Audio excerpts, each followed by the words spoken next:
Assalamualaikum warahmatullahi wabarakatuh. Perkenalkan, saya Siti Nuraini, calon guru penggerak angkatan 10 dari DKI Jakarta. Di sini saya akan mendemonstrasikan kontekstual di modul 3.1 tentang pengambilan keputusan berbasis nilai-nilai kebajikan sebagai pemimpin. Selamat menyaksikan.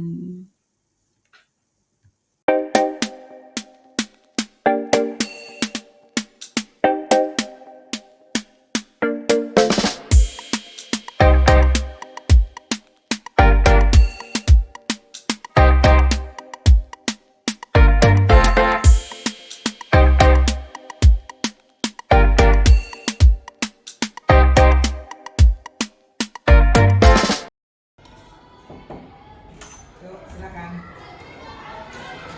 Assalamualaikum. Waalaikumsalam.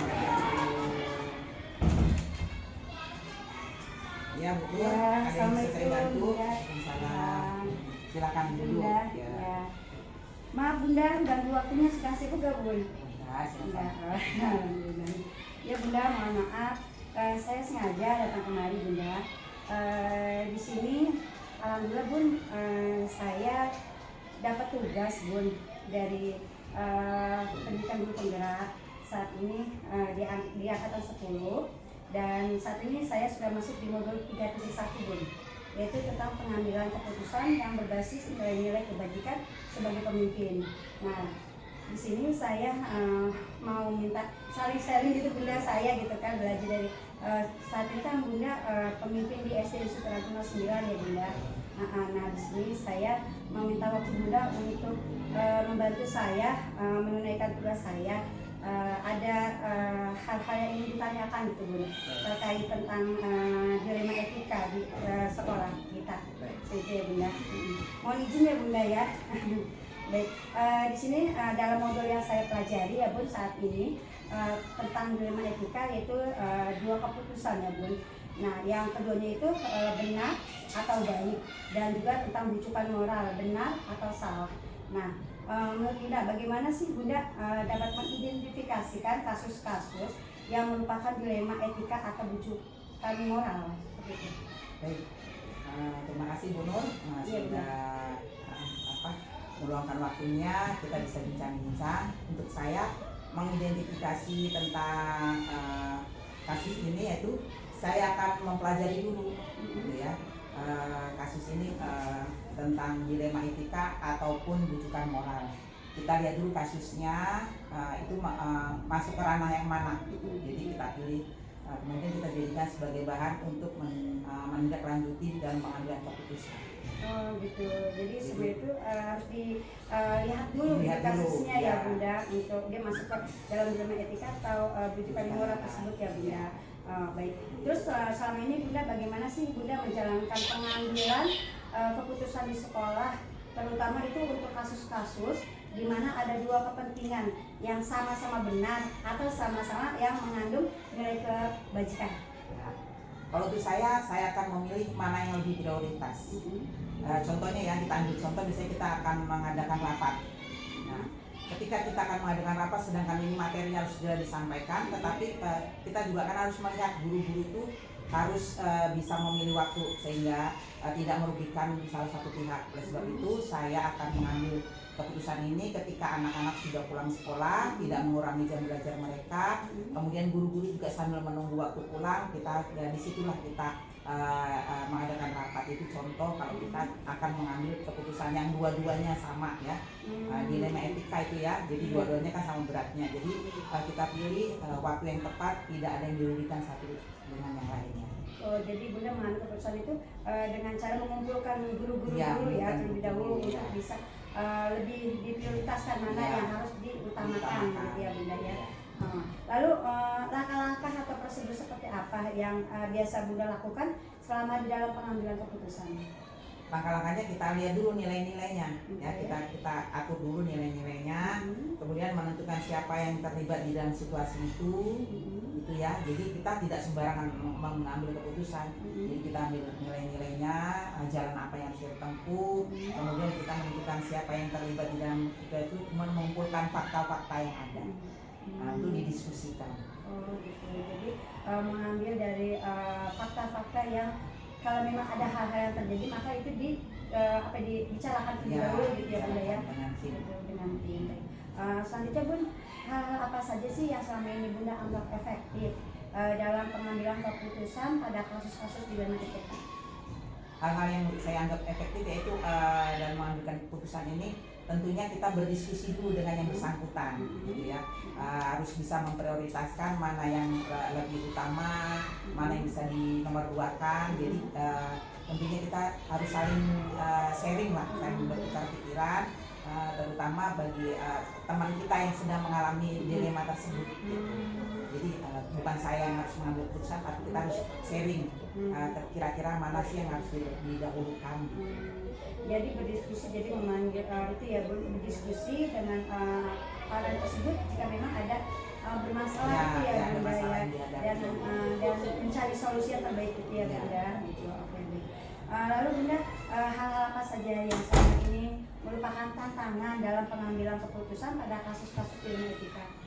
Oh tentunya banyak sekali ya, karena kita menghadapi berbagai macam karakter manusia, terutama teman-teman guru misalnya, karena kita di sekolah tentunya kita banyak lah karakter guru kan bermacam-macam. Ketika kita mengambil keputusan belum tentu si A menerima, si B menerima. Oleh sebab itu kita berdiskusi, langkah-langkahnya kita berdiskusi, kita ngambil suara terbanyak, kemudian kita menentukan apa-apa yang harus kita lakukan untuk jalannya kegiatan supaya bisa semuanya menerima.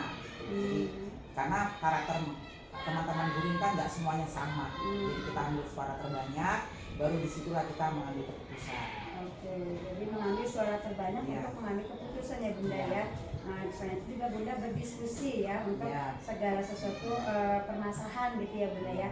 Terus Bunda itu memiliki sebuah tata kelola atau jadwal tertentu nggak sih dalam sebuah penyelesaian kasus dilema etika ini? Nah, apakah Bunda langsung menyelesaikan di tempat gitu kan, atau memiliki sebuah jadwal untuk menyelesaikannya, atau bentuknya prosedur seperti apa yang biasa Bunda jalankan? Nah itu kita lihat dulu kasusnya.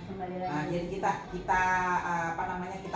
di kelompok-kelompokkan. Kalau memang kasus itu harus segera diselesaikan, nah kita harus segera selesaikan. Tapi kalau memang bisa ditunda, kita berdiskusi dulu dengan tim. Kan di sekolah itu ada tim, ada kepala sekolah, ada wakil, ada kesiswaan, ada kurikulum, ada teman-teman guru. Jadi kita lihat problemnya apa, sesuai dengan tujuannya apa, kita kelas-kelaskan, kita kelompokkan. Kalau memang harus segera diselesaikan.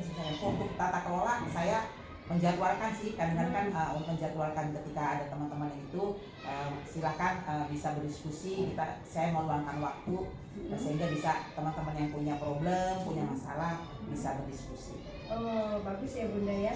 Artinya semua itu tergantung dari kasusnya. Kalau memang sekiranya kasusnya itu memang harus segera ditangani, maka harus segera dilaksanakan gitu ya Bunda ya. Dan juga ternyata Bunda di sini memiliki tata kelola itu yang sudah terjadwal ya Bun. Jadi ada kesempatan untuk Dewan Guru jika memang ada hal-hal yang dibicarakan dengan Bunda, monggo silakan gitu ya Bunda ya. Iya baik. Terus Bun, adakah seseorang atau faktor-faktor apa yang selama ini yang mempermudah atau membantu Bunda dalam pengambilan keputusan dalam kasus-kasus dilema etika? Sudah saya katakan tadi, saya selalu bekerja sama dengan tim, berdiskusi dengan tim. Saya tidak mengambil keputusan sendiri, jadi segala sesuatunya kita bicarakan supaya, kan ini lembaga, kalau sebuah lembaga itu perlu didiskusikan, kita perlu adanya tim, baik itu dari wakil, dari guru senior, dari teman-teman guru yang bisa kita ambil pendapatnya gitu. Jadi saya tidak serta-merta sendirian. Oke baik ya. Artinya di sini Bunda tidak bekerja sendiri ya Bun, memiliki tim yang memang harus perlu untuk dicari solusi yang terbaik itu ya Bunda ya. Ya baik. Ya mungkin di antara itu ya kepala sekolah dengan teman-teman senior mungkin ya Bunda ya, senior ya benar. Nah Bunda, tadi kan Bunda sudah menjelaskan semuanya ya terkait tentang dilema etika. Nah dari semua hal yang telah disampaikan oleh Bunda gitu, pembelajaran apa yang dapat Bunda petik dari pengalaman Bunda dalam mengambil keputusan dilema etika ini? dalam mengambil keputusan di lima etika itu kan dua-duanya sama beratnya ya. Iya benar. Jadi kita harus menanyakan dulu kasus apa yang dialami oleh teman kita ataupun murid kita gitu ya. Dan kan dalam satu lembaga itu pasti ada. Jadi kita harus memprioritaskan mana yang harus didahulukan antara tugas dan kepentingan. Seandainya kepentingan yang bisa ditunda ketika kita sudah melaksanakan tugas, saya silakan untuk melaksanakan ketika kita sudah melaksanakan tugas. Jadi antara keduanya tidak ada yang saling dirugikan. Jadi artinya Bunda itu dari semua keputusan yang Bunda bicarakan itu tergantung dari si guru tersebut ya, mana yang lebih diprioritaskan gitu kan, kewajiban tetap dilaksanakan seperti ya Bunda ya. Jadi semuanya itu bisa berpengaruh dan suka sama suka enak gitu dalam menjalankan gitu. Dua-duanya jalan, tidak ada yang dirugikan. Iya baik. Terima kasih banyak Bunda ya, atas waktunya ya Bun untuk saya terutama dalam menjalankan tugasnya saya Bunda. Mohon maaf Bunda, terima kasih banyak untuk semua jawaban-jawaban Bunda. Semoga bermanfaat untuk saya ke depannya dan Bunda juga selalu sehat selalu ya Bun. Amin. Semoga nanti Bunda bisa jadi pemimpin masa depan, bisa memilah mana yang harus terlebih didahulukan ya. Jadi harus ada yang prioritas. Baik Bunda, terima kasih banyak ya Bunda. Mohon maaf mengganggu waktunya Bunda. Sukses, Ya, terima kasih banyak.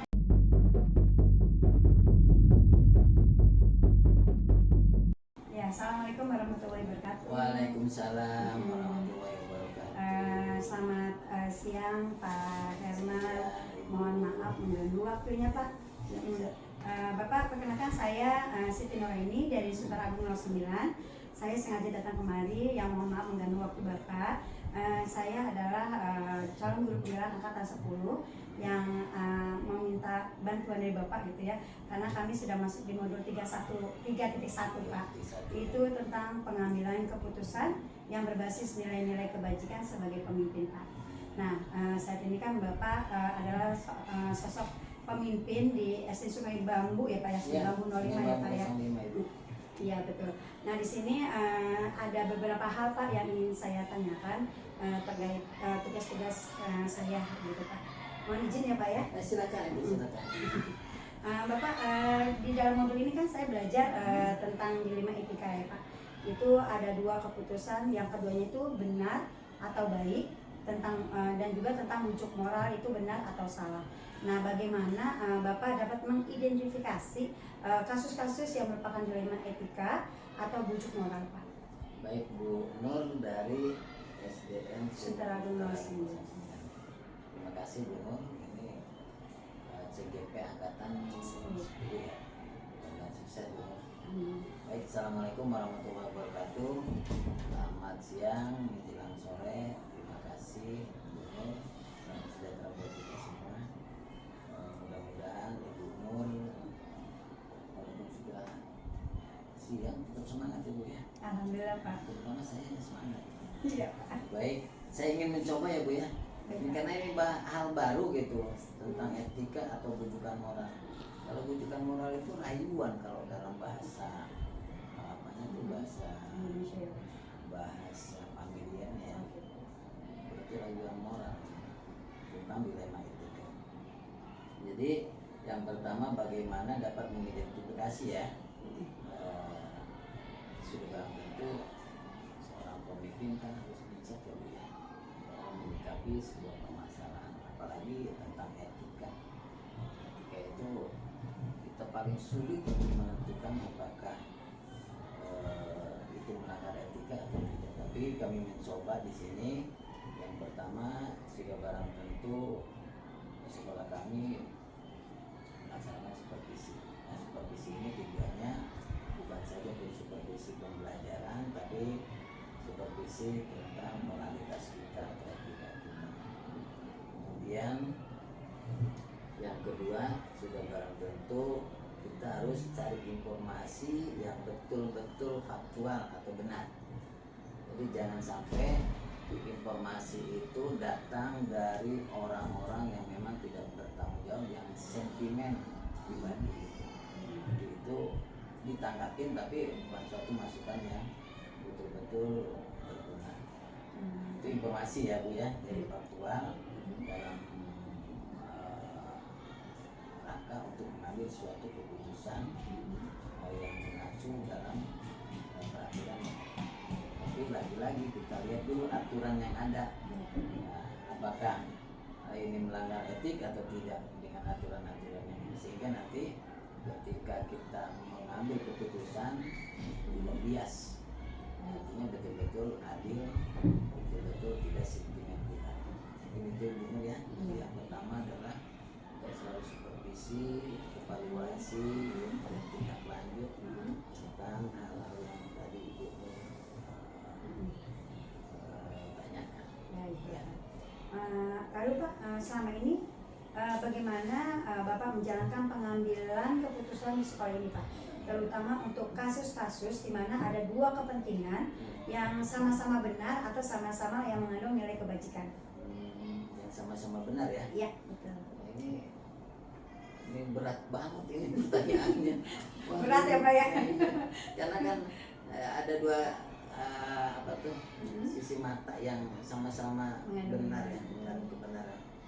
Nah, ini harus jeli seorang pimpinan supaya tidak menimbul kerancuan dalam mengambil keputusan. Ya. Untuk itu mungkin saya secara pribadi ya memerlukan stakeholder yang ada di lingkungan sekolah kita, contohnya wakil kepala sekolah, guru senior, dan guru-guru yang memang mumpuni untuk melaksanakan sebuah atau menyelesaikan kasus ini. Itu jadi dengan sejawat juga kan kita bisa kita ambil pendapatnya. Jadi kita tidak sendiri. Apabila kasus itu ringan ya kita selesaikan sendiri. Tapi kalau kasus berat dan harus segera diselesaikan yaitu keputusan bisa diambil sendiri dengan melihat aturan. Ya. Dengan melihat aturan yang ada ya Pak ya, kasus itu harus diselesaikan dengan segera ya Pak ya. Baik dan tidak menimbulkan masalah yang ada di kemudian hari. Jadi harus adil dan tidak sentimen. Tidak sentimen ya pasti ya Pak. Etika. Ya. Etika itu memang penting sekali karena yang menyangkut kepribadian kita. Jadi harus hati-hati. Bapak selanjutnya Pak, mohon maaf. Langkah-langkah atau prosedur seperti apa yang biasa Bapak lakukan selama ini dalam mengambil keputusan? Ya, ini sulit juga ya. Sebenarnya Pak ya. Sulit. Padahal Bapak biasa memimpin nih ya Pak ya. Nah, gitu. Jadi kalau yang melanggar yang lain-lain sih gampang karena ini etika harus sensitif ya Bu ya. Yang pertama mencari informasi terlebih dahulu Bu. Jadi informasi itu penting untuk mendapatkan data yang akurat sehingga nanti dalam mengambil keputusan itu tidak merugikan orang lain. Kemudian harus terjun langsung mungkin ya ke lapangan, ke titik permasalahannya, turun langsung wawancara atau minta pihak-pihak yang memang mengetahui.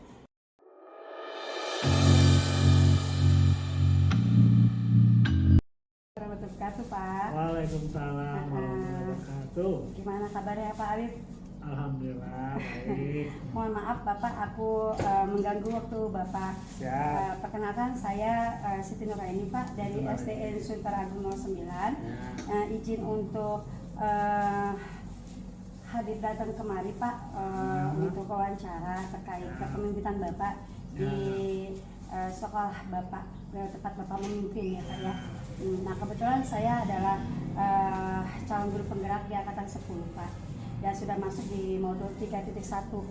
Nah tentang pengambilan keputusan yang berbasis nilai-nilai kebajikan sebagai pemimpin Pak. Nah di sini saya sengaja memang hadir ke tempat Bapak Arif gitu ya, ingin sedikit sharing ya Pak ya, bertanya-tanya tentang kepemimpinan Bapak di sekolah. Bapak mohon izin ya Pak, saya akan memulai pembicaraan. Di dalam modul ini saya belajar tentang dilema etika ya Pak, yaitu tentang dua keputusan yang keduanya benar atau baik, dan tentang bujukan moral benar atau salah. Nah bagaimana menurut Bapak untuk bisa dapat mengidentifikasikan kasus-kasus yang merupakan dilema etika atau bujukan moral? Ya, seperti yang tadi Ibu menjelaskan, cara mengidentifikasinya gampang saja. Apabila ada kasus yang satu benar atau baik, satu benar, oh ini berarti maksudnya dilema etika. Kalau ada kasus yang satu baik, satu salah, nah itu udah jelas nih namanya bujukan moral. Jadi cara mengidentifikasinya dengan cara melihat akar masalahnya atau kasusnya seperti apa. Jadi dilihat dari akar permasalahan atau kasusnya ya Pak ya. Seperti betul. itu. Baik. Terus selama ini Pak, bagaimana Pak Arif menjalankan pengambilan keputusan di sekolah ini, terutama untuk kasus-kasus di mana ada dua kepentingan yang sama, sama-sama benar gitu ya Pak, dan sama-sama yang mengandung nilai kebajikan. Ya, pertama di awal pembelajaran itu sekolah atau saya membuat SOP ya, standar operasional prosedur terkait aturan-aturan sekolah, tata tertib.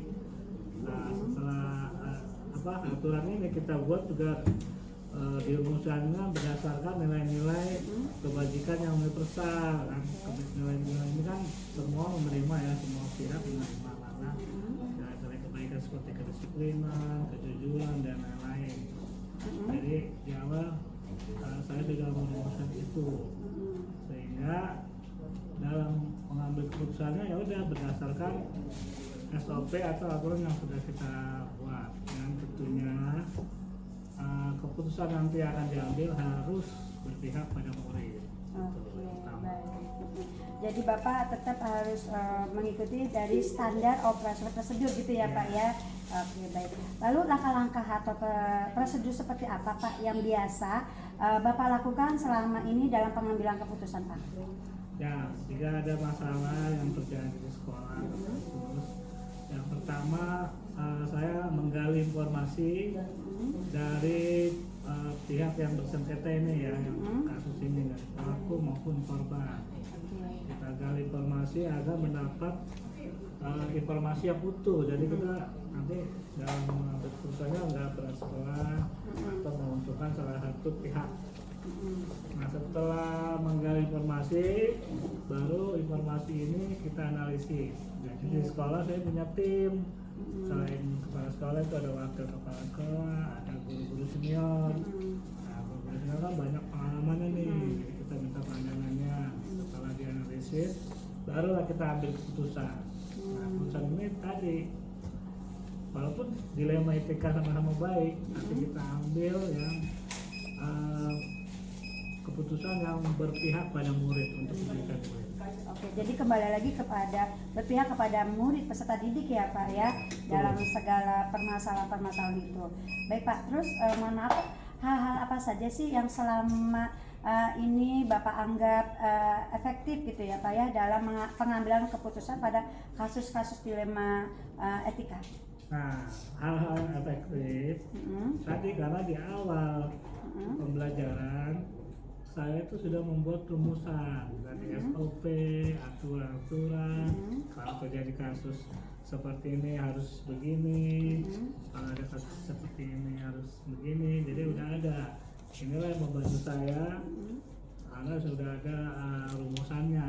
Tinggal nanti pengambilan keputusannya ini berdampak kepada murid apa enggak, untuk kebaikan murid apa enggak, itu aja sih nanti. Jadi ada rumusan SOP-nya tersendiri ya Pak Arif ya. Saya dan rasa efektif. Lebih efektif, baik Bapak. Selanjutnya Pak, tantangan dalam pengambilan keputusan pada kasus-kasus dilema etika Pak? Tantangannya ya, kita tahu kan perspektif orang kan berbeda-beda ya, isi kepala orang, setiap orang berbeda-beda. Tergantung dari prinsip dia atau pandangan mereka terhadap memandang suatu hal. Nah, inilah menjadi tantangannya untuk bagaimana supaya kasus-kasus ini sesuai atau bisa diterima lah oleh semua pihak yang pandangannya yang berbeda-beda itu. Ini tantangannya ya, karena asumsi orang, perspektif orang, prinsip orang berbeda-beda. Jadi itu semua tetap dihargai ya Pak ya dari perbedaan tersebut ya Pak ya. Selanjutnya Pak, apakah Pak Arif itu memiliki sebuah tata kelola Pak atau jadwal tertentu dalam sebuah penyelesaian kasus dilema etika? Apakah Bapak juga atau mungkin Bapak langsung menyelesaikan di tempat atau memiliki sebuah jadwal untuk menyelesaikannya? Itu bentuk atau prosedurnya seperti apa Pak? Kalau memang itu ada. Jadi tergantung masalahnya ya, kasusnya. Kalau memang kasusnya berat, besar, berdampak pada satuan pendidikan secara umum, berdampak juga pada warga sekolah, maka harus diselesaikan sesegera mungkin. Biar perlu pada hari itu juga lah tindak lanjut agar permasalahan ini nggak melebar kemana-mana, jadi bertambah rumit.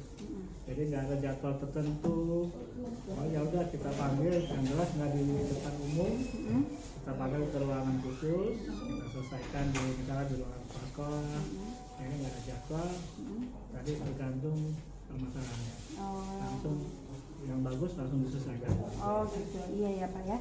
Jadi tergantung dari bentuk permasalahan. Tapi kalau memang itu ada masalah, Bapak langsung diselesaikan di saat itu juga ya Pak ya. Dan itu pun secara intern ya Pak ya. Tidak kalau memang itu perlu untuk ya di intern gitu ya Pak ya. Baik, Bapak. Lalu adakah seseorang atau faktor-faktor apa sih yang selama ini mempermudah atau membantu Bapak dalam pengambilan keputusan dalam kasus-kasus dilema etika?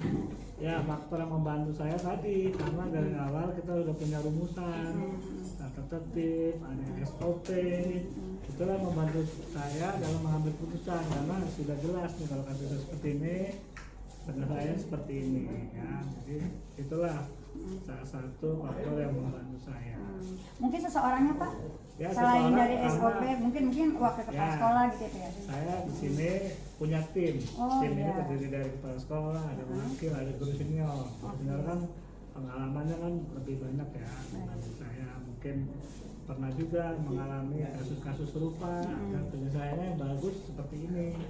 Itulah juga yang membantu saya. Oh, seperti itu Pak ya. Jadi kita kerja satu tim gitu ya Pak ya, untuk bisa menyelesaikan segala masalah gitu ya Pak ya.